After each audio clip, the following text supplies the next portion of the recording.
Hello అందరికీ. Let's make my నానమ్మ style వంకాయ ఫ్రై. నాకు చాలా వంకాయ రెసిపీస్ వచ్చు.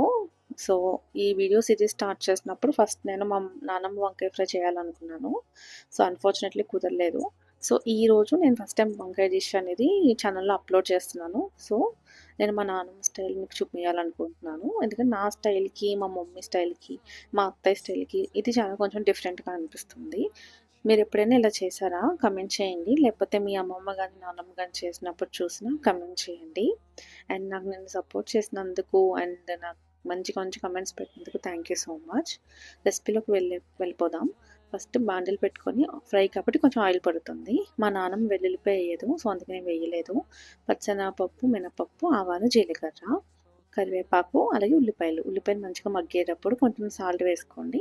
అర స్పూన్ వెల్లుల్లి పేస్ట్, అల్లం వెల్లుల్లి, అలాగే 2 ఎండుమిర్చి వేసుకోండి. మంచిగా వేగిన తర్వాత వంకాయ ముక్కలు వేసుకోవాలి. మా నాన్నమ్మ ఖచ్చితంగా నీళ్ళేస్తుంది. నేను నా వంకాయ స్టైల్‌లో అయితే వేయను. మా నాన్నమ్మ ఖచ్చితంగా వేస్తుంది కాబట్టి నేను వేశాను. సో, వేసుకున్న తర్వాత మంచిగా మగ్గిపోతాయి. మగ్గిన తర్వాత పసుపు, ఉప్పు బ్యాలెన్స్ చేసుకొని వంకాయ ఉడికిందో చెక్ చేసుకోండి. తర్వాత ఒక స్పూన్ కారం వేసుకొని మగ్గించుకుంటే మన రెసిపీ అనేది రెడీ అయిపోయింది. చాలా టేస్టీగా ఉంటుంది. ఒకసారి ట్రై చేయండి. అలాగే లైక్ చేసి, ఫాలో చేసి, సబ్స్క్రైబ్ చేయండి. బాయ్.